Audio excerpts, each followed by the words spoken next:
frozen to catch up. Okay, today it is February 19th, 2014. The time is 6:30.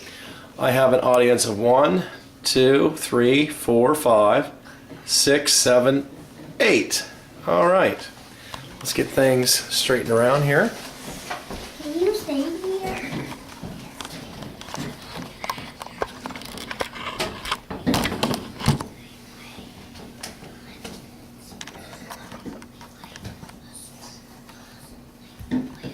And here we go.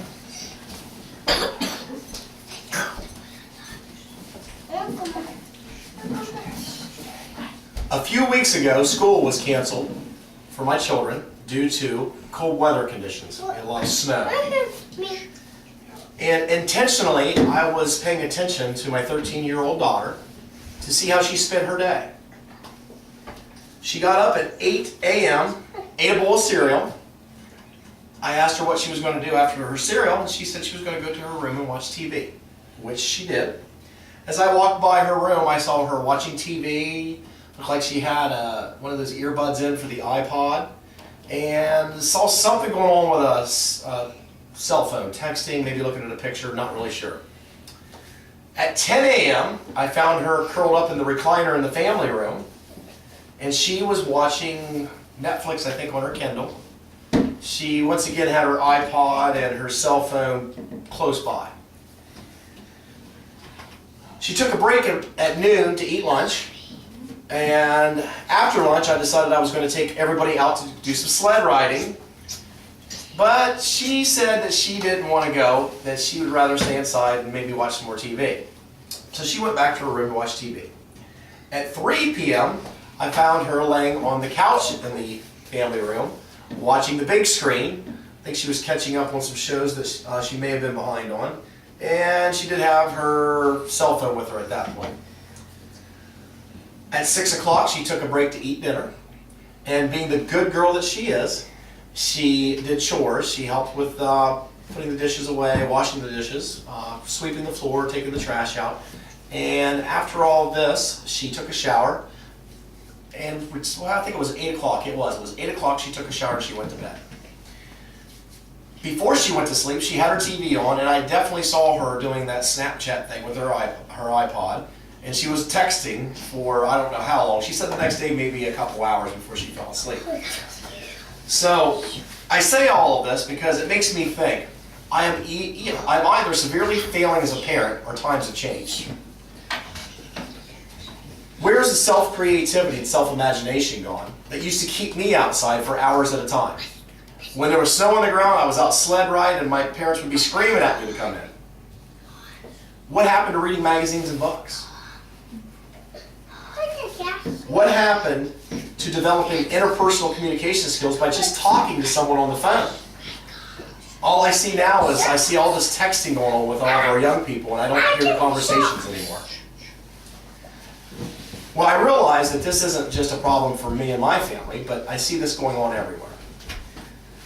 The Kaiser Family Foundation conducted a study a few years ago in which the results indicated that 8 to 18-year-olds use entertainment media, electronic entertainment media, approximately 8 hours per day.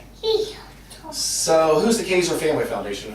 What do they mean? Are they worth anything, or what's their credentials? They were established in 1948 as a nonprofit organization that focused primarily on national health care issues.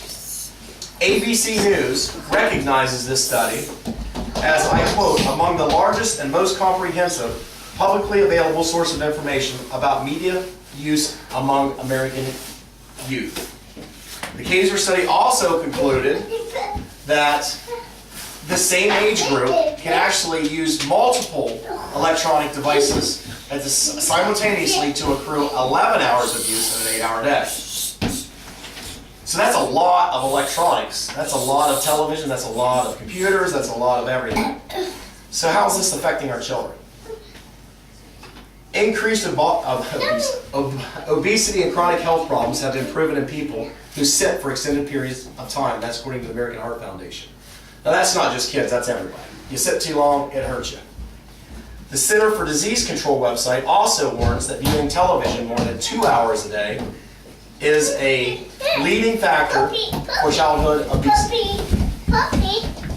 Dr. Mark Rosecrans, former director of the Fatigue Countermeasures Program at NASA and president and chief scientist at the scientific consulting firm Alertness Solutions, published studies proving watching television before sleep prevents you from entering a deep sleep or a quality sleep. It robs you of your quality sleep.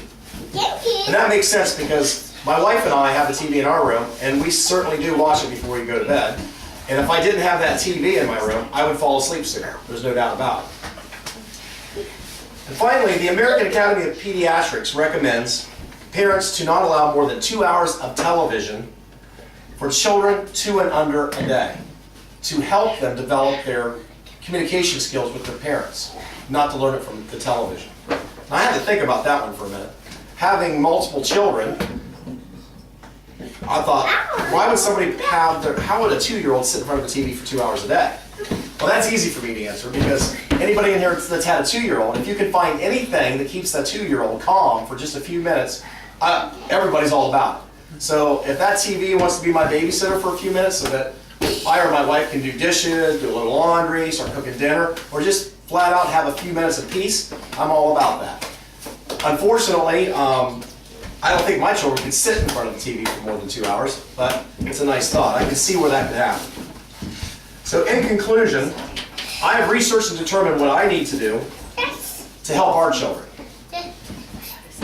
When I was being raised, I was only allowed to watch TV a certain amount of time. Mom would yell at me if I was on there too much and have me do other things.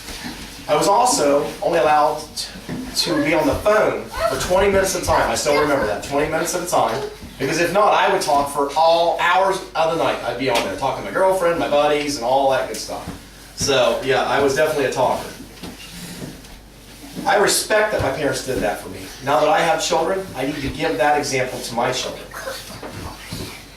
However, if I ask my children to do this, maybe my wife and I need to rethink how much we are using the same electronic devices. We watch television, we use the computer, we have the notebooks, we have the tablets, we have the smartphones, and we do all that stuff too. So we're kind of setting the example here. The question is whether those of you listening to this speech need to make changes not only for your children, but possibly for yourselves.